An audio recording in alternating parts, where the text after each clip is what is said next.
نبی پاک صلی اللہ علیہ وسلم نے یہ دعا مانگی، ہمیں بھی مانگنی چاہیے۔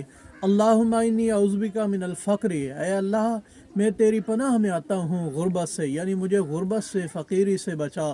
پھر نبی پاک صلی اللہ علیہ وسلم نے ارشاد فرمایا والقلت، مال و دولت کی قلت سے تیری پناہ میں آتا ہوں، بس ذلت، ذلت سے، ذلیل و رسوا ہونے سے تیری پناہ میں آتا ہوں۔ پھر نبی پاک صلی اللہ علیہ وسلم نے دعا مانگی اللہم انی اعوذ بک من ان اظلم او اظلم، اے اللہ میں کسی پر ظلم کروں اس سے بھی تیری پناہ میں آتا ہوں، میرے اوپر کوئی ظلم کرے اس سے بھی تیری پناہ میں آتا ہوں۔ یہ دعائیں یاد کریں، اللہ تعالیٰ میرے اور آپ سب کے سننے والوں چاہنے والوں کے حق میں قبول فرمائے کہ اللہ تعالیٰ غربت سے محفوظ رکھے، اللہ تعالیٰ اتنا دے کہ ہم خرچ کرنے والے بنیں۔ نمبر 2، نبی پاک صلی اللہ علیہ وسلم نے دعا مانگی اللہ مال و دولت کی قلت سے بچا، اللہ تعالیٰ ذلت سے بچا، اللہ تعالیٰ ظالم ہونے سے اور مظلوم ہونے سے بچا۔